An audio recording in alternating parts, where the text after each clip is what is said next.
I hope that you are having a spectacular week. I am too, and it's going to get a little bit better because today I'm going to share a conversation about innovation through experience.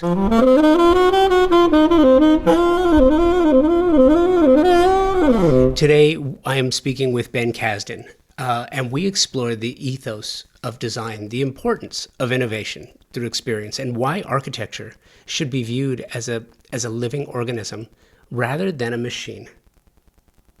Now, I think in context you have to really talk about architecture being a machine, not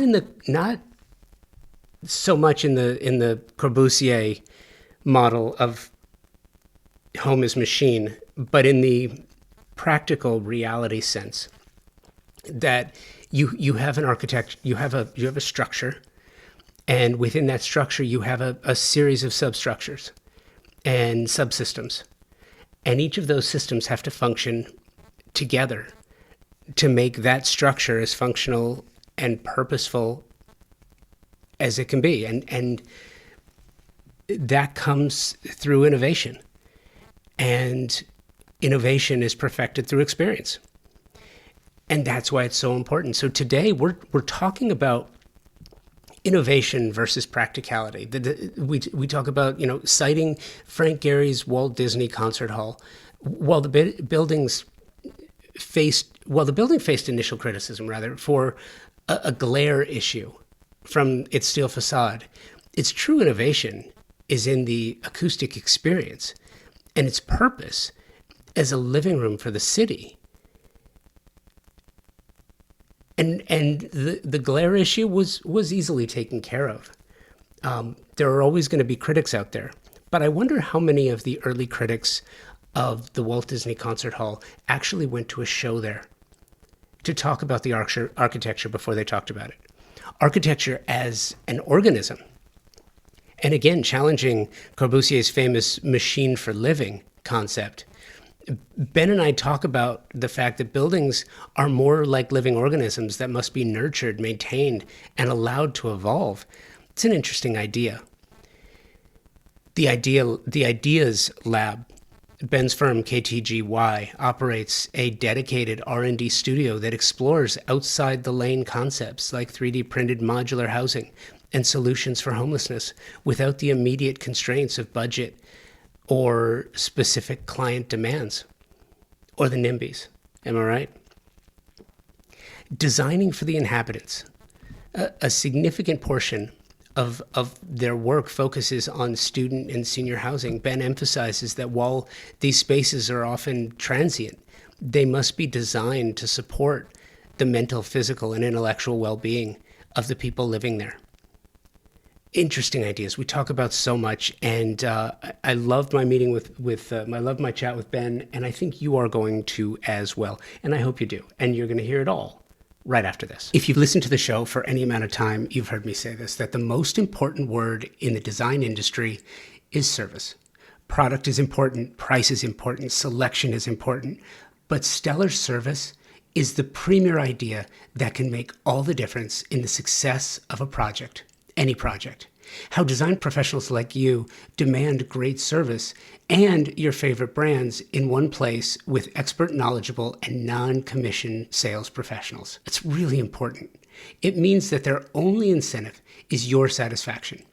Pacific Sales, Kitchen and Home, a Best Buy company, has just that with over 60 years of experience in Southern California. Pacific Sales is your destination for exploration, advice, and inspiration. Now, you have the Pacific Sales Kitchen and Home team to help you and offer their Pro Rewards program, which is a trade program unlike any you have experienced before. Earn 3% in Best Buy gift cards, e-gift cards, or 2.5% in rewards checks for every qualified and delivered sale. In addition to special trade pricing, exclusive offers, access to exclusive special events, and so much more than I could possibly tell you about here. And the cherry on top is access to exclusive builder trade incentives from top brands and the stellar service, again, from a company that has been serving the industry for over 60 years. Terms and conditions apply to the Pro Rewards program and builder trade incentives. So visit a Pacific sales expert at a showroom today for full details and to learn how you can unlock additional savings and benefits. Don't miss out on the opportunity to work with the best of the best. Visit Pacific Sales Kitchen and Home today and elevate your projects to new heights. I don't think that should be allowed. I don't think they should be able to move their buttons around. I think once Zoom tells you, here's how this works, they should at least keep the buttons where they are. That would be nice. Like the lack of consistency, and especially because I think there's a thing that used to be where the share is now the like AI companion, and those two features are not even close to the same. No, no, but it's interesting too because that's why, and this dovetails nicely into our conversation because I feel like that's the same with architecture and design. I think there are some expectations, Yeah. universal expectations, and we can certainly jump into that. Where are you based? I'm based in Washington, D.C. You are in DC. Yeah. And is my light flashing for You're you? flickering. That's Why all is right. it? No, no, is this really not? Hang on. I don't know why it's doing that. And I was like, uh, It's all right. We're not gonna solve that now. okay. It's all right. Um, I actually wanted to jump in with you to one spot. Here's where I wanted to start because I love this. On the KTGY website, Yeah. there is a tab called Ideas. And as you scroll down on the hero shot, it says innovative ideas. Yeah. And let me set this up. So last month, November, was the West Edge Design Fair in Santa Monica, and the one and only panel that I moderated, I wanted to cut back um, my moderating panels, and I did one, and it was called Green Shoots, and it was all about, I had four architects with me, and it was all about innovation, innovative ideas with regard to architecture, products and materials, means and methods. And the question, have we seeded American ingenuity and innovation as it relates to architecture and design to the international community? It's a super interesting question. And it's it's funny because one of my biggest fears is like, what if I wake up and I don't have another new idea? Like getting into my personal psyche with this thing a little bit. But I think the answer is no. I think look, I think that's what differentiates us from the AI is just the way that our brains work is that we're always trying to find something new. It's almost like I'm remembering that Seinfeld bit where someone asked him like what's his favorite episode and he said whatever the one that gets me to the next one. It's like what's my favorite breath of air. It's like that. So I think there's always room for more innovation. And then there's just a matter of like, all right, how do we do that in a media that's so structured as architecture is tricky. The past different Gehry recently is weighed on me. He's a very polarizing figure. I've always loved what he did, and it's funny because the kind of work that we do at KTGY is nothing even close to what he was doing. But I do think that quest for pushing the limits and coming up with new ways for people to live and work and play and thrive is why we all become architects. And then getting more specific to your question of like American architecture versus you know, internationally, it's an American ideal too. And I think the synthesis of those things is not an accident. And we all, I went to Cal Poly and San Luis Obispo, and my professors like in basically commissioned all of us that like the point of architecture is to make things better. Like we become architects to make the world a better place. And the mechanism by which we do that is innovation in a lot of ways. Like we're trying to solve problems, and every situation that we come to for every project is unique and different. And so we're forced into a series of innovative iterations in order to solve that problem. If that makes any sense at all. That was a lot of rambling a little bit, and it started with my own personal psychosis. No, What a but way to start the podcast. no, listen, that's the only way to start this episode because I that's what I wanted to talk to you about. I want to get into your work, but I don't want to shift the conversation to your work until we can talk about the ethos, the Yeah, dogma, the ideas, the love it. the philosophies, because I believe that you know how you hear architecture is a language. You hear that sentence a lot, and I believe it for everything from the vernacular to the meaning of words to the language that it is. Totally get it. Yeah, Design, I've often thought of as kind of like the narrative to that. If it's a commentary, if it's a sports commentary, the architecture is the play-by-play, and the design is the color commentary, right? I love that. That's a great analogy. But I think more now is design being all-encompassing of design and architecture is more of a philosophy. I think we've evolved, and I'll give you a great example, or I'll give you an example, and you can tell me whether you think it's great or not. You brought up Frank Gehry.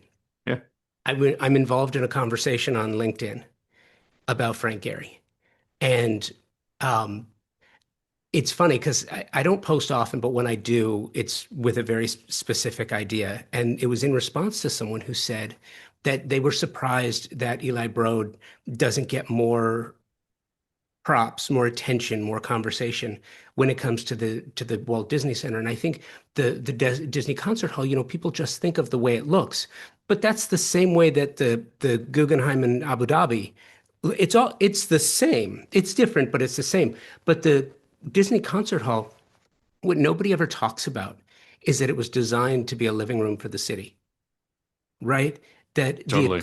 the acoustics are a gift to the LA Phil. Like the acoustics are so remarkable. He thought about what the experience would be like. Was the outside important? Absolutely. The facade is what everybody talks about. But it's the experience. That's kind of where the innovation lies. Totally.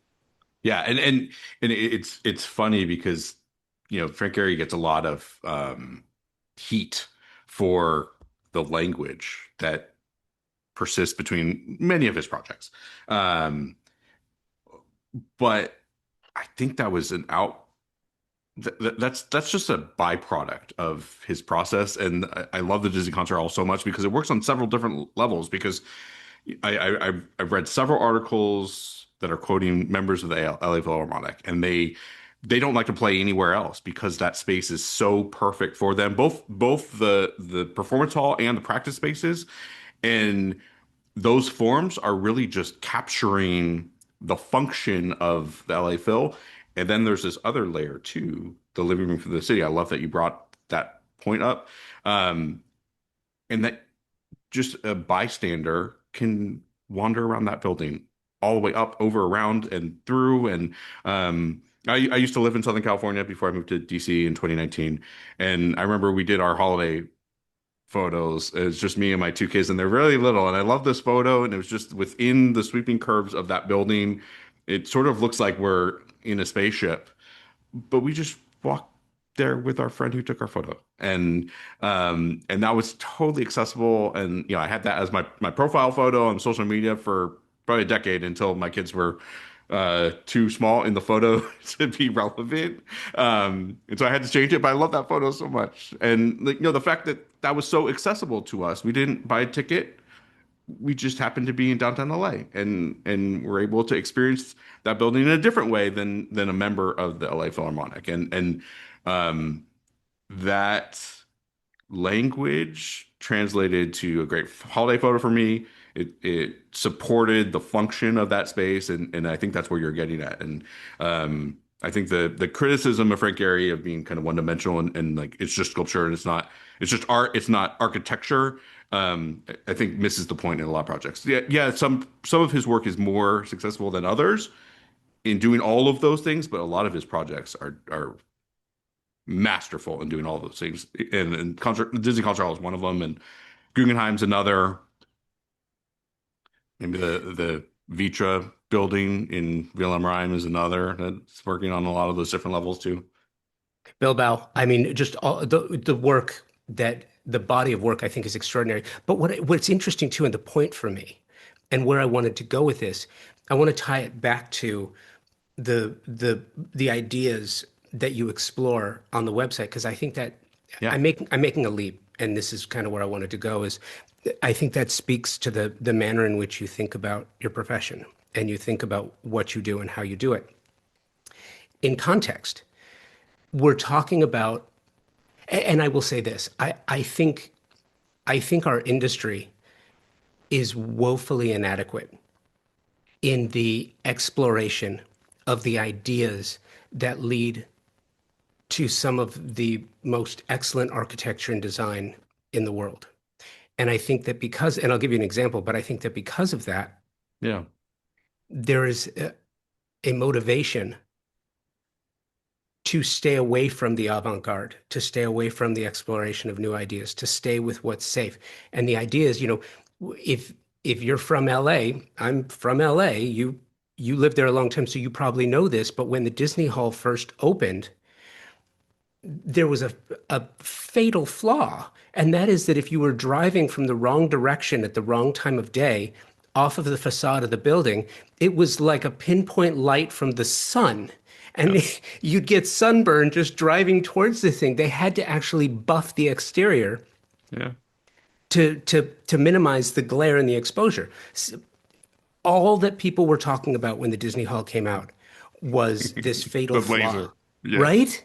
yeah, I remember Down the street, up the street, over, across the way, the you have, condos across the street, and yeah, yeah, yes, but down the road, you've got the Broad, yeah, right? yeah, Which was described by many as downtown LA's massive cheese grater.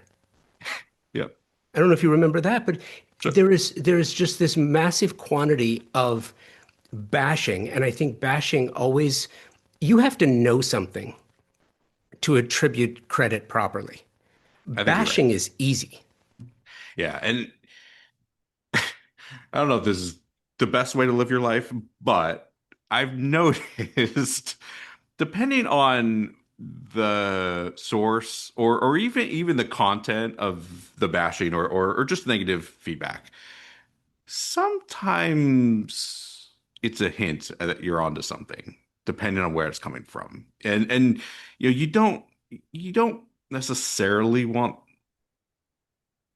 everyone to like everything, and especially when you're talking about, look, you're referring to an art museum and a concert hall. Those are bespoke programs. Those are very special. They're art based buildings, and you want those to make an impact. And so if people are feeling something enough to have a comment that is impassioned, and even if it's negative, like that means that they felt something, and that means that they're doing something right with that program for that art-based building, in my opinion. And so sometimes you can glean positivity out of extreme negative comments. I totally get that. I respect that POV, and I believe that. The flip side of that coin is you try something, you experiment, and Yeah, being in Tulsa yeah, and having a 45-minute drive over to Bartlesville to see the Price Tower. yeah, The Price Tower is Frank Lloyd Wright's tree that fell in the forest that because there was nobody there to hear it, it did not make a sound. yeah. I've toured Another it. excellent analogy, by the way. It is extraordinary. Yeah, The facade, and it's interesting because it's the counter yeah. argument. The You're right. facade is extraordinary. You're right. It doesn't hold up well to time, and I think that has a lot to And do with maybe. programmatically, it didn't stand the test of time. Sorry, I didn't mean to interrupt. No, no, no, no, no. You're right. It's still there, but it's a shadow of its former self. And what's Yeah, interesting too is having toured the inside, where most quote unquote architecture critics have not toured the inside. yeah, It's not It's not well done. It's not. There is not a 90-degree angle to be found anywhere in that structure. When you walk into the kitchens, they're minuscule, Yeah, they're odd, they're not performative in any way, shape, or form. They're not yeah, functional. yeah. The hallways and stairwells, notoriously for Frank Lloyd Wright, are teeny tiny, Low ceilings, small low widths, ceilings until they're uncomfortable. Yeah, until it's a lot of compression until you get the expansion. and Makes it listen, more this is impactful. what's that? It makes it more impactful when you Yeah, get to the expansion, but and still, this is not a Frank Lloyd Wright bashing no, by any no, stretch, because no, no, I no. admire him for what he did. I But mean, as an architect, yeah, when you look at the work, and then and this is what I want to ask you about. I want to ask you about this idea of ideas yeah, and the purpose for putting these innovative ideas in text, the hexagon house, the enclave, yeah. home again. Talk to me about the way you think about architecture. So I love that that resonated with you because we put a lot into that section, and most of the content in that piece is coming out of the research and development studio, which is based in Washington, D.C., right over there. And it's run by my wife, coincidentally. That's maybe another story. And so your next question is, we met in architecture school. So we'd always had these sort of projects that were outside the lane of our daily project and what our clients are doing. And 9 or 10 years ago, we decided to create a standalone studio, and all they do are these outside the lanes projects. And that allowed us to explore ideas that aren't burdened by a real budget or a real site or a real client or real cities or community meetings, and it freed us to solve problems before they arrive or even sometimes after they arrive. But all of those concepts, and there's probably like 30 or more of them at this point. um, they're really solving like a innovation problem or a societal problem or a design problem. A lot of them are mashups. So like Hexagon House, for example, is a mashup of modular and 3D printing, where um, we were testing 3D printed residential buildings, and if you look at the ones that are built, they're all constrained by how big of a gantry printer can you get to said site. And that became the limit. And I know since we have done that scheme, there are now like the robot arm ones, so there's a little bit more flexibility, but still you're constrained by the accessibility of the equipment to the site. And so Hexagon House was trying to figure out like, well, how would you even do a multi-story building, a multifamily building out of 3D printed? And we have also done some modular work, again, pre-populated by some of the research that we did beforehand in other concepts and ideas. And so they came up with this idea of like, what if you 3D printed the pieces? And then the pieces are 3D printed in a factory. You're no longer constrained by getting equipment to the site, and you could deliver them just like you would deliver the modules. And then you have the flexibility of form and shape and efficiency, but you're also able to kind of create a bigger building, and you could do a multifamily building that way. So that's kind of how we thought about it. And then you can think of like several other of these examples, and they're doing similar sorts of things. Like, would it be possible to literally house 100% of the homeless population in Skid Row in downtown LA? Like, it, could you do that? And there's a concept called the The essential es- that the essential, yeah, theoretically proposes yeah. how you could do that. You are listening to my conversation with architect Ben Kasdan. We'll be right back. At the highest level of design, the absolute best specifying designers, architects, landscape designers are all highly focused on the technology and performance of products and materials today. You have to, because the products you specify for your projects have to perform and they have to last. That's one of the reasons why I am so proud to be working with TimberTech. Their focus on the technical renaissance of synthetic decking is literally changing the conversation about innovation and performance. It pulls focus on three priorities homeowners have and expect from the products their designers and architects specify for their luxury projects. 1. Aesthetics must match the overall design and fit visually. 2. Durability and maintenance. I've told you about my board flipping stories from my own wood decks. Clients not only want beauty, but they want ease of use, and they want it to last for decades. 3. Sustainably made. Clients are more conscious of the environment now, and they want the same of their materials. TimberTech hits each one of these elements with a product that not only meets expectations, they exceed them. TimberTech makes a synthetic decking that looks just like wood, color and embossed wood grain for a natural appearance. Their composite decking is technologically superior, as it has been created to last for decades, and it's manufactured with up to 85% recycled material. Their advanced PVC, vintage, and landmark collections have a Class A flame spread rating, making these products an amazing choice for wildfire-prone areas, which unfortunately continues to grow on the risk map. Check the show notes for more information about this and to find the nearest showroom or lumberyard where you can find TimberTech, or you can check them out directly, timbertech.com. The design industry is in the midst of a generational and fundamental change. If you're in the biz, you feel it. I know you do. We all do. Just about every aspect of the industry is growing, changing, and turning into something entirely different due to a number of factors that, not to go into here, but between tariffs and supply chain and political influence, just clients have changed. Pricing has changed. Everything about the industry has changed, except for one thing: the need for strong design and architecture communities. And that's what led to the creation of Shelter Republic, an online community exclusively for the design and architecture communities, a place to engage with other like-minded creatives outside of the prying eyes of clients and the media.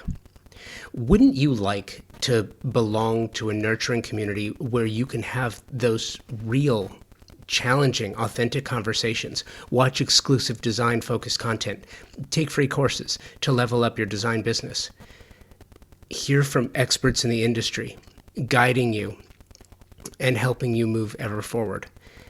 And it's free to join. No catch, but it's invitation only. This is not like maybe some other programs you've heard of before where you pay a fee, a sizable fee, and go through a quasi-vetting process only to get there and realize that you're kind of just paying for an ad. That is not what this is. If you're a designer or an architect, you qualify. If you want in, email convobydesign@outlook.com and type Shelter Republic in the subject line. That's it. An invitation to join will follow. Call this the anti-social media platform where you can meet, engage, and share ideas in a safe, closed community environment of like-minded creatives. That's what this is. And like I said, it's free to join. Send an email, convobydesign@outlook.com. Subject line is Shelter Republic. It's that simple. And like I said, it's free to join. See you there. Okay. I love the essential because that's where I was going. Nice. Then you have to deal with the NIMBYs. So many NIMBYs. Or is Ron and Leo from Marmol Radsinger, I believe it was the fucking NIMBYs. I love them so much. Came up in that conversation. What's that? I love them so much. I know. But I want to talk to you about that too, because I don't know of many other industries. Fast fashion doesn't have NIMBYs. The art world doesn't have NIMBYs. No one else no other industry in the world, and certainly no other creative industry, has NIMBYs that you have to deal with. What's interesting is your experience. Yeah. So you've got your experience in Los Angeles. where the NIMBYs are many, but you've also got opportunity. Infill, going outside, going to the unincorporateds. There's a lot that you can do in LA, and there's also that philosophy. It's kind of, I've called LA kind of like an architectural etch-a-sketch, where when something doesn't work, you just sort of shake it up and Yeah. start again, and you can do that. You're in DC, and I want to ask you, I want to get your take on this. This is not a political question. Architecturally speaking, when an administration decides to level the East Wing in favor of something that is not, when you look at an architectural principle of balance, it's not balanced. Yet you're in DC, one of, if not America's greatest architectural city, because it is so vast, because it is so diverse, because you have extraordinary architecture next to some really horrible architecture built in the 50s to the 70s, just really bad. The 70s, 80s maybe, but it's just really bad. But that makes the good shine. But when you talk about something as pointed as the White House, and I think this is going to be written about for decades. Yeah. It's I was going to try to not get political, and I will still try to do that. Though I've heard that all architecture is a political act, whether or not you acknowledge it or not. So, um, it's it is what it is. And look, there's so many layers to this topic, and almost none of them are good, in my opinion, on how it's gone. So, look, from just let's just take the design aspect of it. Like, if you were to do an addition to a historic building, which is something that Washington, D.C. and our immediate suburbs actually do at a very high level. And I know there are some, there's some examples that aren't great from eras, which you mentioned, and other times too. But there are some just true gems of, and DC has the design and architectural design community in DC does additions, renovations, adaptive reuses of historic buildings at as high a level as you can, in my opinion.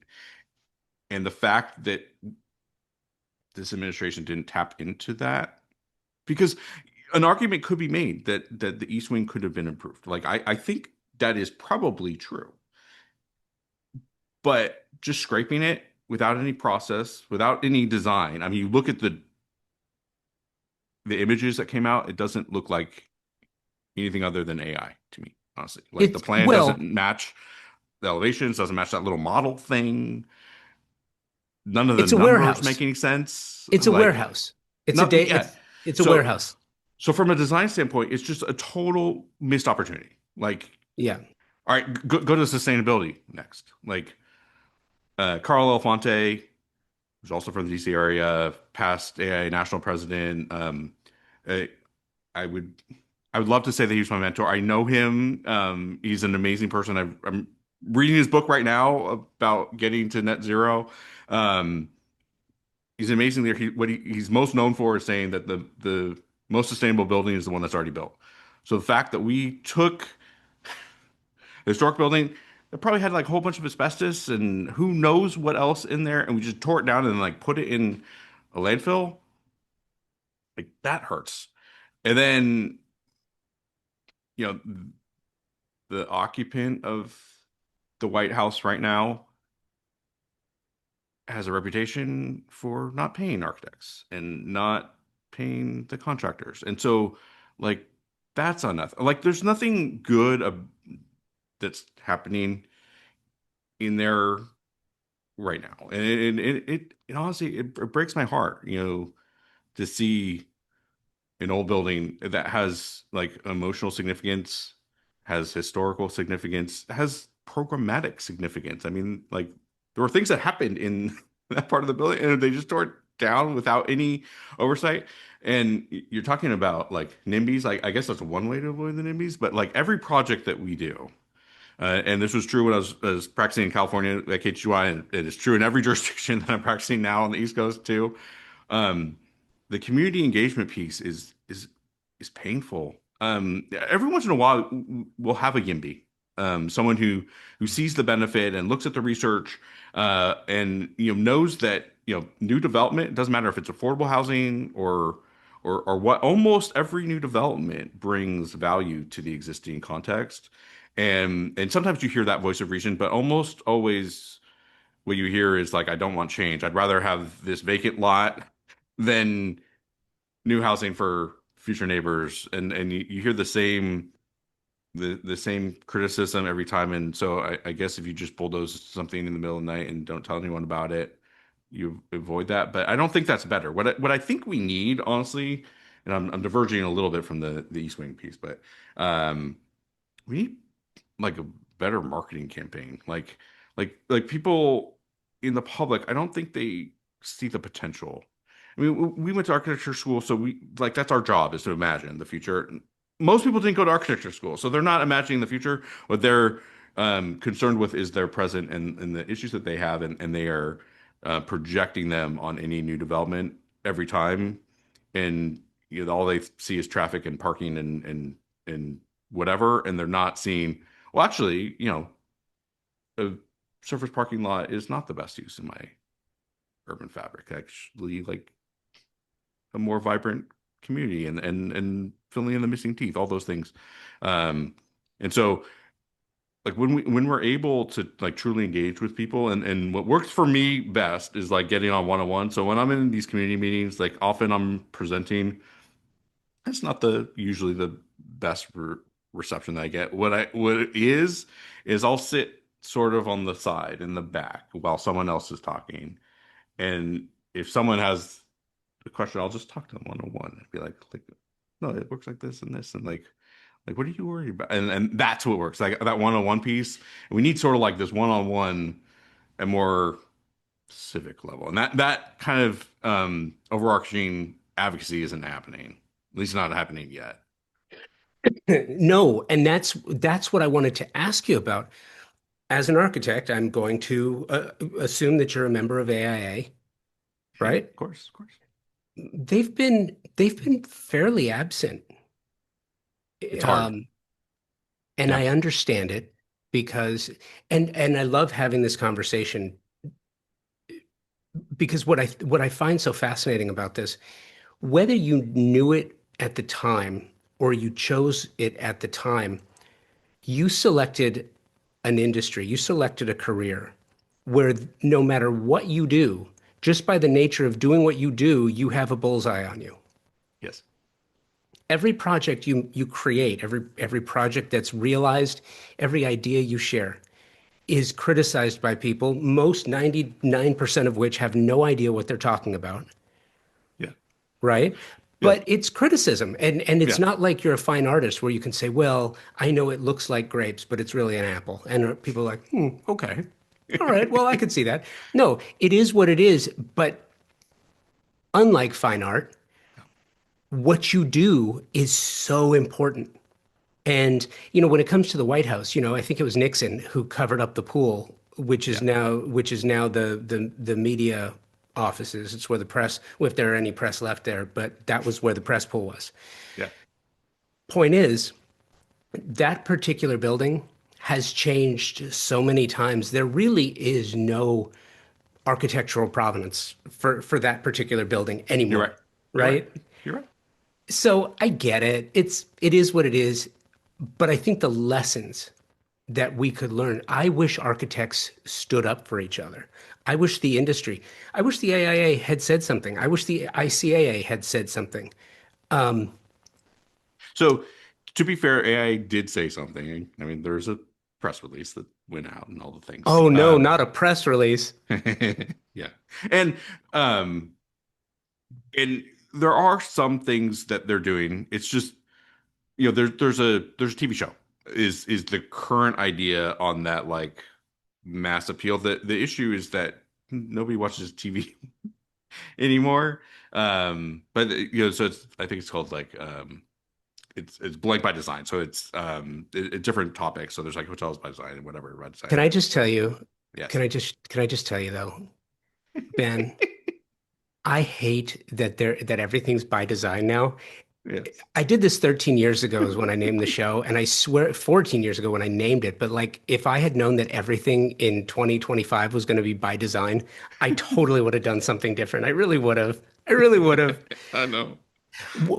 But where I wanted to go with this, what's so interesting is the typology Yeah. that your firm practices. And it's one of those things that it's so important.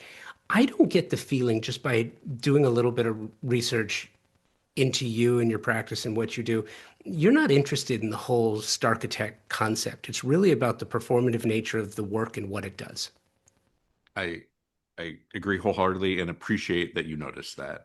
Yeah, I look, I personally believe that everyone, like every person, deserves housing and they deserve comfortable, safe, warm, because I think that every person deserves a chance to thrive, and it is really hard to thrive if you don't have a home. And I have fortunately found a profession that puts me in a position to make a small impact in accomplishing that goal. We design housing of all different types. Yes, there are some studios that do other things too. We have an interior design studio, though a lot of what they do is housing, also, and a planning group and retail and stuff. But the majority of our firm, like probably 80-90% of what we do is housing at all different scales and all different types. And a lot of that work is sort of like unsung heroes. Like it's not the Frank Gehry. Like I don't think I'll ever have a client as dynamic as the LA Philharmonic or the Guggenheim Museum. Um, but and maybe I'll take a step back. Like the people who experience the buildings that we design, we will likely never meet. Our clients are the sort of middle persons between us and the users of our building. And so we at KTGY we we have a special role that we advocate for people that we'll never know. And we take that very seriously, and it's a noble thing, and we're not going to get a lot of credit. Like it's our buildings are not usually the splashiest. Sometimes they have moments, but the point is not to be a star architect. The point is to provide housing for as many people as possible and to use the language of design and the media of architecture to house people and to improve the urban fabric. And so a lot of our sites are surface parking lots or vacant buildings or office building parking lots, and like we're taking like missing teeth and we're filling them with program that serves the greater good. And that's super rewarding, and it puts us in front of a lot of NIMBYs. And honestly, like, and I'm not exaggerating. It is a miracle when our buildings actually get built because there are so many chances for someone to say no. Our clients can say no. The pre-con construction cost estimators can say no. The city can say no, and the city you gotta get through the planning department, and then you're going through like a design review group, and the planning commissioners and the city councilors or board of supervisors, and then the NIMBYs and it's amazing. It it honestly feels like when you have a baby, it's a miracle that you now have this thing, and when real people move in and um you see stuff in the windows and people using the amenity space and the and kind of living their life, and you laid the foundation for them to start thriving in that location. It's just it's such a cool feeling. I know getting to see something built is the greatest feeling for every architect, but when we're providing a home for a person or a family, like it's another layer, and it means a lot to us. It's probably not going to make us architects, but it is important work, and it's fun to work on also along the way. 810 Pine Avenue Yeah. is never going to inspire a TV show. It's No. never going to be it's never going to be seen. It's not. But I would argue that the functionality and the purpose is so admirable as far as what it does and how it works. And so much more goes into it that nobody else is ever going to talk about it. I want you to talk a little bit of that particular project, how it was built with the programming in mind, because these are not people who are going to be living there for 40, 50 years. These are not generational living spaces. Yeah. Yeah. I mean, we sort of design both ways, both inside out and outside in. I I shouldn't even say it. In some ways, it reminds me a little bit of how Frank Gehry designed Disney Concert Hall because it's inside out, outside in. That's blasphemy. I shouldn't even say Well, those that could words. be But Neutra. That right, could be a right. lot of. Okay, even so though. Like I'm not on those. We're not on those levels. Like it's different. But other than in concept and maybe in practice, in that um, the basic building block of what we do at KTGY is the unit, whether it's an apartment unit or a single family unit or a townhome unit or whatever, but that's where people live. And so we start there. Um, and everything we do is just like every other piece of architecture too, but the budget matters at a very high level. And so we try to design, as efficiently as possible. Talking about like constructability and stacking and just usability. So some of those things that you were mentioning about like that flaws with that while they're building and the kitchens need to work because this is where people live. Like this is where they're building their whole life. Um, you want the space that is going to be someone's home to be sort of the fabric for them to thrive in. And then at the same time, look, we are in dialogue with the context. And so the building, yeah, it's not going to garner the attention of a museum or a concert hall.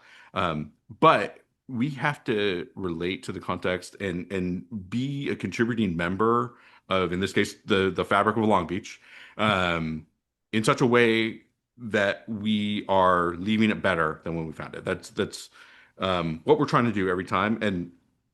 Um,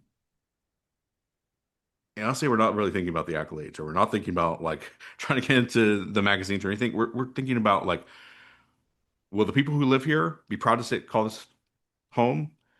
And will this building improve the built environment of its context? And I think that building has a chance to do all those things, and which is really fun. And the moments that we're creating are sometimes background, but they have to be, going back to my own just vision of like it's safe, welcoming, comfortable, like all those things. Like you want those types of like psychological security and safety to be a prerequisite of where you live. And so we're trying to build that and in the units and the amenity space, and then like, how you're using the parking garage. Like all of those kind of functions, it's pretty mundane in a lot of ways, but it matters. And if we get it right, no one will notice. If we get it wrong, everyone notices. Just like a lot of things. But yeah, we're trying to design it in such a way that it's so intuitive, you don't even notice it for the most part. Yes and no. I'm going to challenge you on that Good. assertion as far as when it comes to noticing. Okay. And I want to couch it with two different examples. So you've got your senior living, which we Yep. just talked about. Yep. And then the flip side of that is your student housing. Yeah. And one of the things that I think the firm does extraordinarily well is your approach to student housing, because having lived in student housing, having kids that have lived in student housing, and while I never went to prison or experienced prison life, there's enough TV to document what prisons look like. Yeah. And there's a very distinct similarity between typical student housing and a prison cell. They're very, very similar. Maybe just the finish is different, right? They're very similar. I'm not sure that the finishes on the student house that I lived in was very different. But yes, keep going. Um, Then you worked on a project like that of College of the Redwoods, yeah. which is in Eureka, California, which is a very crunchy community.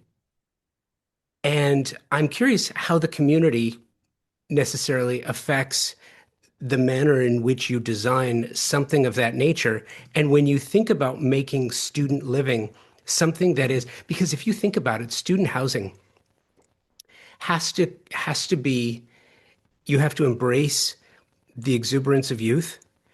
You have to respect the purpose and the why they're there in the first place. So it needs to be performative and functional. You need to speak to the wellness and the mindfulness of the individuals who are going to be using it. At the same time, knowing that you can't craft a story for the inhabitants because they're going to be there 4 years max. Yeah, you're totally right, and it's interesting. You're very astute in that you're connecting the student housing and the senior housing because um, informally we talk about it like you're designing those in a very similar way. The programming in the amenity space is different, but the amount of space is actually very similar, and actually the quality of the space is often very similar between a student housing community that we're designing today and a senior housing that we're designing today. Um, the music is different. um, the colors are sometimes different. Um, but after that, they're actually very similar things. And the student housing that we're designing today is so different than the kind of student housing that probably you and I lived in and maybe are still pretty prevalent. Um, the but the sort of short-term nature matters too that you need to make an impact sort of quickly and that it's almost like a long-term hotel sort of experience. And again, in both cases, there's a lot of emphasis on programming, again, like hospitality and kind of uh nurturing of the soul in a different way. So, in student housing, we're trying to build up young people and students, and you have to support them mentally, physically, intellectually.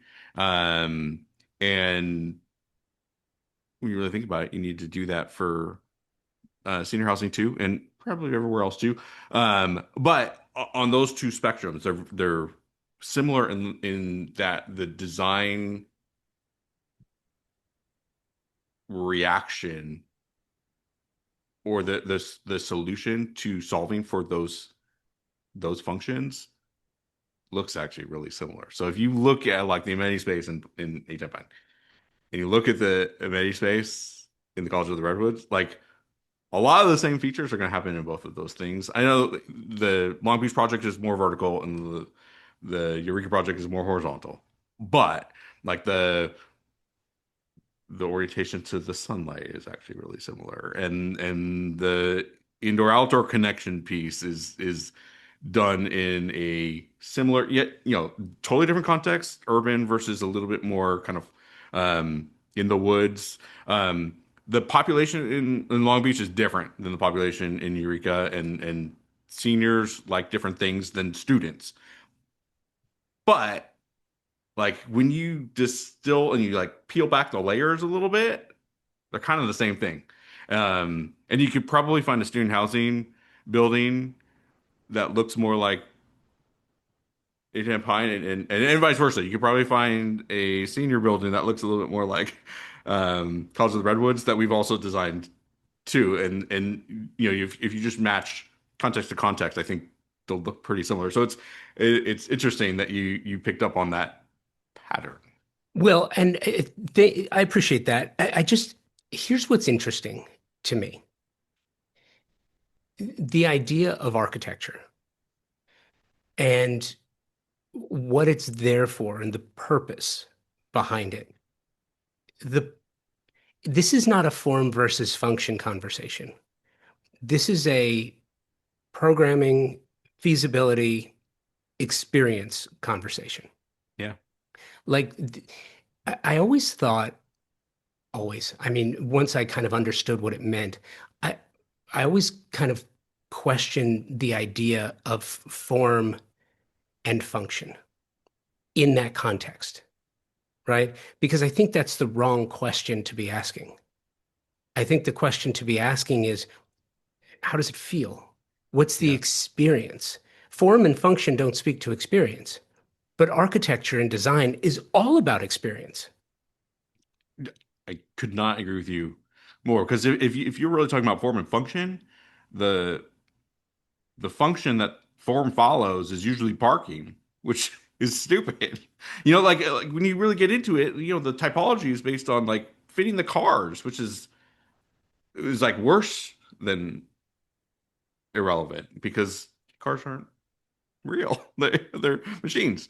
And so like the idea of experience as the driver, I think matters so much more. And in these two typologies that we're discussing now, the student and the senior piece, um, those populations are attuned to it in a way that's maybe different than just a typical market rate apartment. I think because of the duration in which they're going to live there, they have choices and they're trying to make the most of their time.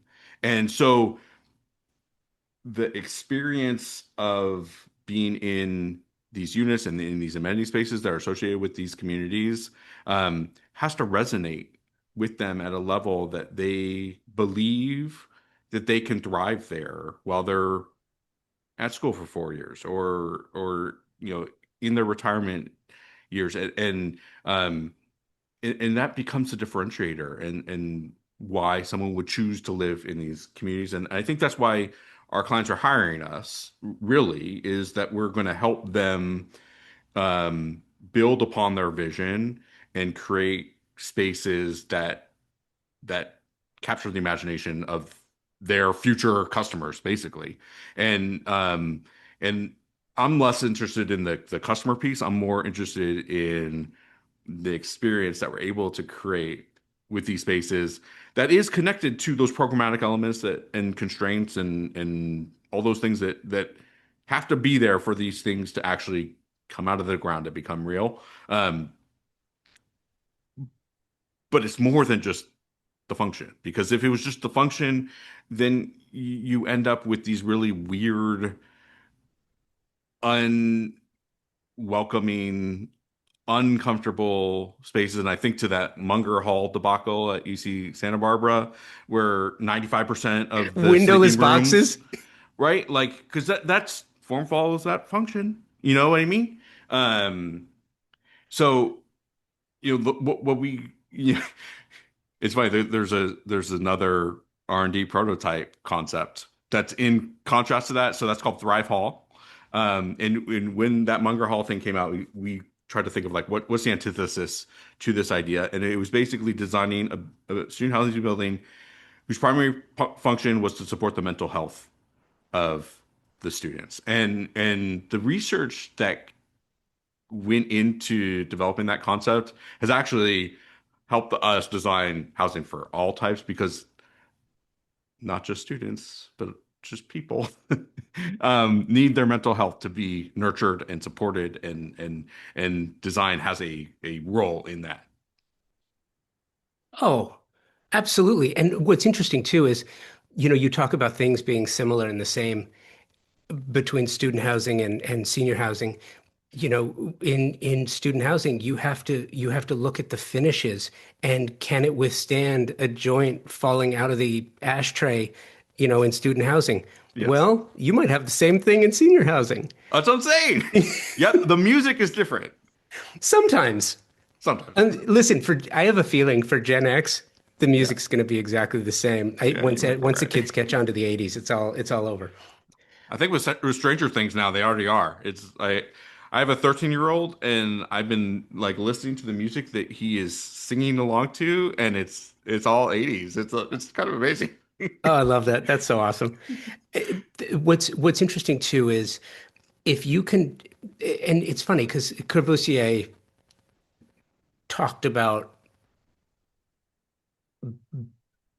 structure as machine, Yeah. right? And when you think about a residence, a building as a series of systems, and those systems as subsets of how they function and how they perform, if you think about it that way, there should never be any such thing as a failed building. Because if you're building it that way, but by the same token, I feel like, and I want your take on this, that we're entering into this phase of personalization. Yeah. And I mean, a couple of weeks ago, it's an episode that'll air in 2026. We're recording this in December of 25. Yeah.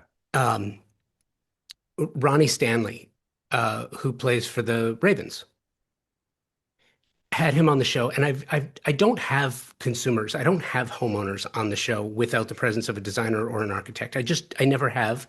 Yeah. But I wanted to talk to him because I was so curious about his home in Malibu.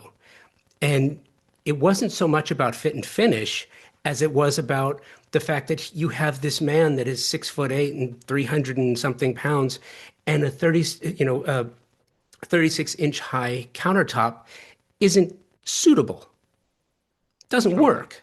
Yeah. The standard way homes are built don't work for everyone, but they weren't built to be customized. But I feel like architecture is going in more in that direction. I think you're totally right. And it's interesting that you brought up the machine for living from Le Corbusier. I think it's a really interesting concept, but I think he was wrong. I don't think architecture is machines. I honestly think the analogy is closer to that they're organisms, like they're like living things that you you you have to nurture the building and take care of it just like you would a pet in some way, like or a member of the family. So going to the kind of the customization, like every living thing is unique and special. And it's funny because I use this joke a lot in community meetings or when I'm talking to like planning staff or stuff, that like every site is a unique snowflake butterfly rainbow. And that's true if you think about all the buildings as living, is closer to a living thing rather than a machine. Like a machine, like you just put fuel in it and make sure that it's like well lubricated, I guess. I don't know. It's not a good analogy. Um, uh, an organism though, like, all right, you got to feed it. You got to clean it. You got to like take care of it and help it to operate and help it to grow, help it to change. And the best buildings are able to do that. And maybe that's the issue with the price tower, honestly, is that it was so singular in its adaptability that like it was so custom. Like every space is so, and I haven't been there, so I've only seen the drawings and the picture. So unlike you, I've not been inside. But everything is so finite in its specialty, is it's not able to be easily grown or evolve or manipulated. And I think maybe that was the issue. And it's not that the idea was bad, but maybe just like the the level of specificity was too high in that example. And buildings that thrive, that are resilient, that's another, well, we could have a whole nother podcast about that. um have the ability to grow and change and adapt and still be used. And I'm fascinated to listen to your other podcast to see like what did he do to make that comfortable for him? Because I mean, just walking through a door, I mean, a typical door is 6'8". That's probably uncomfortable in the walk for him to just fit through. And that's fascinating. Let me kick back on that. Let me poke some holes Yeah, if I can, please. because I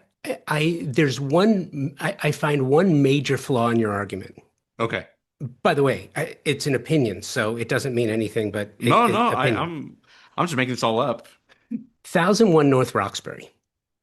I don't know that. I'm going to tell you the story briefly. Is a home on North Roxbury in Beverly Hills that was on the registry for properties to be saved, Yeah. and it it was credited to it was here's a list of architects, but the guy that built it wasn't an architect, but he was a developer. But we're also talking about the 1930s, 40s, right? Okay. Lucille Ball lived next door. Jack Benny lived next door. Celebrity to the nth degree. It was on the pages of Arc Digest. But the CEO of StubHub decided that that was the 2 acre property right on Roxbury, North Roxbury, that he wanted, and the plan was to immediately demolish it. Right? Everything about that building was functionally sound. It Hmm. was professionally designed inside and out. It was professionally and extraordinarily well built. To everyone's, nobody disputes that. But he wanted something different. And this particular building, like many of, especially in Southern California, where people just love their architecture, and it's great, but they'll love something whether it's good, bad, or indifferent. And now you have to sort of balance the community value of architecture versus the property rights of the individuals that live there. And if we start naming our architecture and treating our architecture as though they are a living, breathing Thing. Yeah. thing, Yeah. Yeah. instead of maybe you have a Subaru that you've had for a decade and you just love this thing because you feel safe and it's a great car, and but you have to feed it, you have to clean it, you have to lube and tune like you whatever they're doing these days to them, I don't know, but you gotta maintain it. But if you fall in love with it, it's a different relationship. And I don't know that we're supposed to have that relationship with our architecture. There's, I totally see where you're coming from, and also, how do you know that I had a Subaru that I know and love? But I have one too, so so there you go. Maybe that's how you do. I think I I think for most people they're not falling in love with architecture. Um, but I definitely am. I think you probably are too. And the idea that, some uber wealthy person wanted to tear down an old house, like I don't know if that says much other than that the ultra wealthy are too entitled at the moment in our culture. But what it reminds me of, I have a great friend from college, and he's still in LA. His name is Morgan Sykes J. Bush. He works for On Giving, and he came up with this idea. He's maybe a good podcast guest now that I'm saying these words out loud for you. He came up with this idea after the fires, where look, they're trying to find a way to get new homes in Altadena in particular. And there are lots of these old vacant houses that need, they're not probably on the registry, but they would need work to be functional again. But they're from eras in which we very much appreciate, from the 30s, from the 20s, from the 50s. And so he's started this program where, when developers are trying to redevelop land that has houses on them, he's moving them. And so they're literally like picking them up and taking them to sites that need houses, and basically get a head start on rebuilding in Altadena. And it's funny, there's some synergy between his firm and ours, because we're working on a site. Our California office is working on a site in South Pasadena that had two houses they're like this. They're vacant.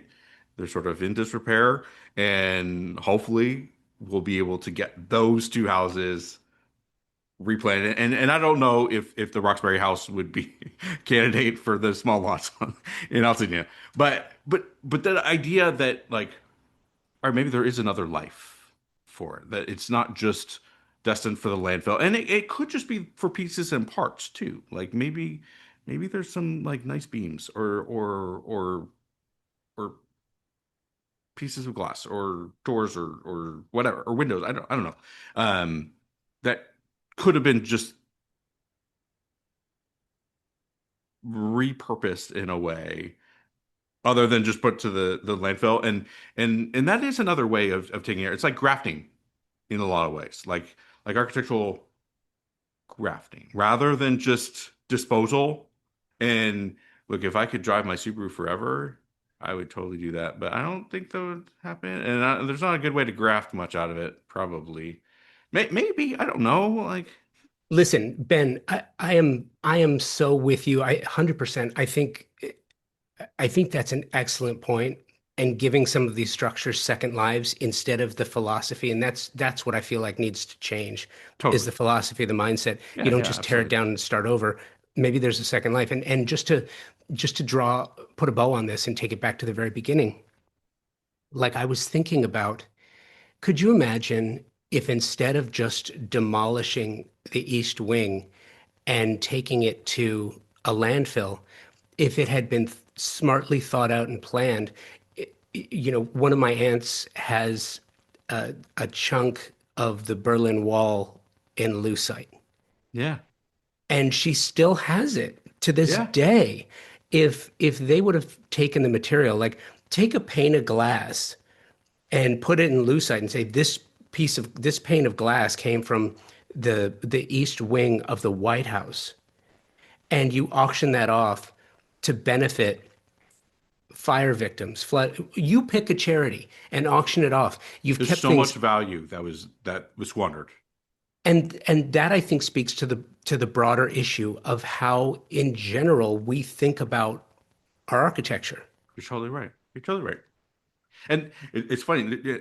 I haven't thought about this until you're talking just now, but I'm looking ahead. There's there will be a time likely that they'll want to tear down this East Wing ballroom, and they'll probably do the same damn thing. And and as much as it pains me to think about, like, all right, what as an architect, like, how do we make good choices for the next chapter in the life of that? And I think it would be different than the choices that were made this time. And even though I like the previous version, not that I've ever been there, and like I honestly don't even know that much about what was in there. It's just like an emotional feeling and sort of like an intellectual concept of what was there. I think I like that better than the ballroom, warehouse for tables and chairs. Um, it'll be interesting to see if we're able to make good choices, even for a thing that we probably don't like as well. And that'll be a really hard thing to come to grips with. Like as I'm imagining those conversations next, and I will likely not be the architect involved in it, but like I can imagine being in that position and trying to reconcile those things, if that makes any sense. Yeah. Last thing I have for you, I'm curious. It's funny how time has flown by, and we're when you design a building, Yeah. whatever the structure is, whatever the typology, whatever the purpose, in your mind, how long do you expect that structure? What's the lifespan? It's funny. I design it like it's forever. Like it's gonna be, but I know that's not true. And I haven't yet come to a point where they've started tearing down the first buildings I designed when I first started my career 20 years ago. But that will happen, and I know mentors have told me about like the first time that you know, and so that's coming. So I imagine it in sort of a urban design framework that like, all right, this building has to live in this context forever and has to be a contributing member of this life that is that piece of the city. Um, when it comes to the actual like programmatic uses, like we're talking about like the the first move in, like that's really what we're designing for is like our clients' customers. We're trying to design for them so that they're successful too. But then kind of a backup plan, and I'll give you a couple of examples of how we do this, is like, all right, what if our client's not around? What if they sell the building? What if this wants to be something else? Like, how is it positioned to have a next life. And my best example is the parking. And we're designing the parking in such a way, and there's a couple of R&D concepts about this called Park House 1 and 2, about like how could you repurpose this, and is are the ceiling heights appropriate, and is the orientation correct? Like, could this be organized such that it could have another life? And if you didn't need as much parking one day, could it have a different function?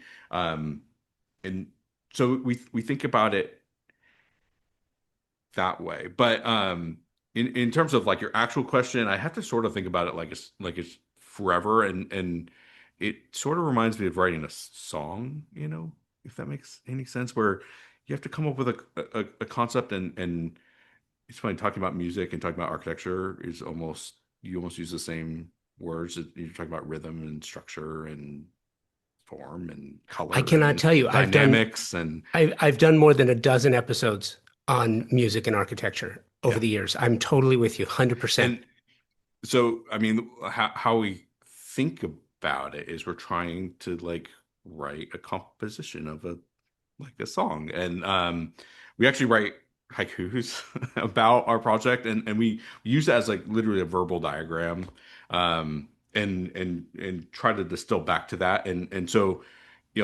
in that sense, just like a song that has to live sort of forever in concept. And look, I know it won't; these buildings won't last forever, probably.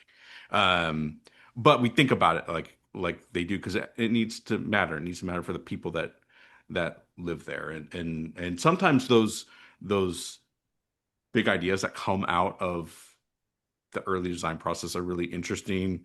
It's funny. I thought we were going to talk about the Vermeer project in DC, and the reason I'm bringing that up is because the big idea is so kind of provocative, and it was fun to design to, and it was um, sophisticated irreverence, and so that's kind of like how like we think about it, and so in sophisticated irreverence, like how we translate that theme into built form was fun. And and I think that the idea that we had fun designing it is a representative of how well it turned out. And you can sort of see that with people's work too. Like I think Frank Gehry had fun designing those projects that we love. And Frank Lloyd Wright too. And honestly, Le Corbusier too. And like when buildings are really like singing, again to keep the music metaphor going, it was fun to design. I guarantee it. Ben, Ben, seriously, you've created so many problems for me right now I'm sorry. because I I'm sorry. seriously, I could go on like I you've opened more doors than you've closed. I could go on for hours with you, seriously. And I'm not exaggerating. The music Nice is thing one to say. thing. The music is one thing. The fact that you so emotionally attach yourself to the projects and to the work, not like it's not like an ownership attachment, but it's a creative's attachment. Yeah. The way that you think about it, you're writing odes to the work in advance, trying, as you wrap your head around what the scope of the project is. I completely get that. It's just fascinating. And one argument that I will have with you is I don't get the feeling that Frank Lloyd Wright ever had fun doing anything. I think he designed out of spite. He designed to You might be upset right. people. Well, you know what? There's probably something to that idea. Like for me, fun is more motivating than the opposite, but that's not true for all people. Like, That's true. but emotion is key to good art. So, like, you might be right, and that spite was like, it's all on the same spectrum, but like on the opposite side. And maybe that was enough to like motivate him to create these amazing pieces because he did some amazing work too. Yeah, but I think you can tell because nothing he designed was comfortable. So I think it's that insightful. I've speaks to not the ever thought about it that way, and you're totally right. that You're speaks to totally the right. personality of someone that he designed some of the most extraordinary looking structures that are both complicated and uncomfortable, and that's not easy to do. It, you're totally right. It's funny and some of the weirdest. in both a good and bad way. Um, I didn't really get into, I know we were like way over time and all these things. I'm so sorry. No, Um, this is awesome.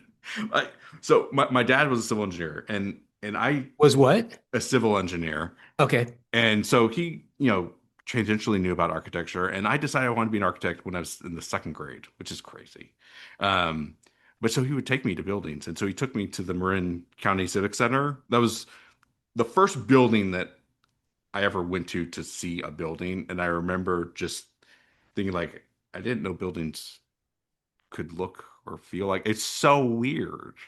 And um and he just continued like I was super lucky that my parents knew enough about architecture to take me to see architecture, and that obviously shaped my perspective. And I don't think when I was probably 8 years old when I saw that building for the first time, and I don't think I picked up on the uncomfortability of it then. But like I took my kids back a couple years ago, and I noticed it then. Like what I remember as an 8 year old was it was just so different, and it made me feel something. I didn't really kind of capture what it was, and the idea that a building made me feel like that was um it was intriguing. It was like um infuriating and something like how is this happening? And it honestly it fueled the rest of my career. So it's really cool. Yeah. No, and when you think about it, and this is something for our next conversation, Yeah. you design something that is so visually titillating, that is so creatively provocative, Yeah. and you make sure that the one-off blocks that are used to create it are going to crumble over time, that the roof, which is irreparable, is going to leak, and that if you want to break into the walls to change the electrical system or whatever, that it's made out of reinforced concrete to make it as difficult as humanly possible. I mean, his signature Let's do was a leaky that. roof. Huh? His signature was the one thing that I spent more time trying to not make happen than any other thing. Oh, and let's make sure that we're going to build the furnishings into the structure itself to make sure that you're going to have to live with the discomfort and that you Forever. can't replace it. You're totally Let's right. do let's do that. You're totally right. I Love never looking thought at it about it though. that way. So thank you for opening my eyes. Let's make sure that the glass block that we use in areas like a Tulsa, Oklahoma, where the weather can go from 90 degrees and 100% humidity in the summer to 5 degrees and 10% humidity in the winter. And let's use the glass block so that as everything moves and shakes and then they Expands and crack, contracts. Yeah. that you'll get watering and condensation to make them further unusable. You're totally I right. could I could go on. I won't. Can I end it with one story that I've told 100 times, but I think you'll appreciate this. Yes, please. Price Tower, like the 19th floor, which was Price's office. I got the guided tour, so we walked in from the elevator and we walked through what was designed as Price's secretary's space into his office. Frank Lloyd Wright, known for floor to ceiling glass. You walk into Price's office, floor to ceiling glass. Just, but you walk through his secretary's office, and a couple of points. It's in Bartlesville, Oklahoma, where there aren't a lot of skyscrapers. You don't have a skyline. You've got a couple. It's a dappling. Floor to ceiling glass everywhere, except in her office, except in her space, where he built up to 5 feet and shifted her focus to make sure that where she sat, oriented this way, she had, out of the corner of her eye, she could tell if she was being beckoned. She's looking at a block in front of her, and then off to the right where the window is, he built it up to 5 feet just to make sure that She she couldn't couldn't see. look out the window. Dude, that's You want to impressive. talk about somebody who I mean, designed spitefully. you're totally right. You're totally right. So funny. Thank you for sharing that story with me. It opened my eyes in a way that I didn't expect. It was fun. Long live Frank Lloyd Wright. Love is, I mean, look, it's a guilty pleasure. Like you look at it, Falling Water is arguably one of the most extraordinary ideas Yeah, ever come to fruition, totally. right? Yeah. But it's not comfortable. No, sure is pretty from a distance, No, though. Looks good on a postcard. definitely does. This has Yeah. been awesome. I love this conversation. I know we could probably talk forever. So here's what I'm going to do, Ben. First of all, thank you for taking the time to chat with me today. In case Thank you you couldn't too. tell, I have absolutely loved this. This has been so much fun for me. So thank you Likewise. for doing that. Thank you too. We also, you will be back. We will figure out how to get you back in hopefully panel form, because I would love to have you on a panel talking about some of these things too. I'd love to. Sounds great. I love architecture. I love design. It's been a real pleasure. Thank you so much for having me. So Ben, thank you for the time. Thank you for sharing your thoughts and ideas. Absolutely love this. Thank you to my incredible partner sponsors, Pacific Sales Kitchen and Home, TimberTech, the Best Buy Company, and Shelter Republic. Their sponsorship of Convo by Design allows me to seek out sublime design stories from beyond the work itself and showcase unique personalities, chasing new ideas and changing the way we think about design and architecture, and present it to you. So please give them an opportunity on your next project. Thank you for listening and sharing this journey of ours. 2026 marks 13 years of constant publication of the podcast with over 700 interviews, thousands of guests, and could not do it without you, wouldn't want to. Please keep those guest suggestions coming, as well as thoughts about where you would like to see the show record live. Convo by Design at outlook.com and on Instagram at Convo by Design with an X. Thanks again for listening. Until next time, be well, stay focused and driven so you can rise above the chaos.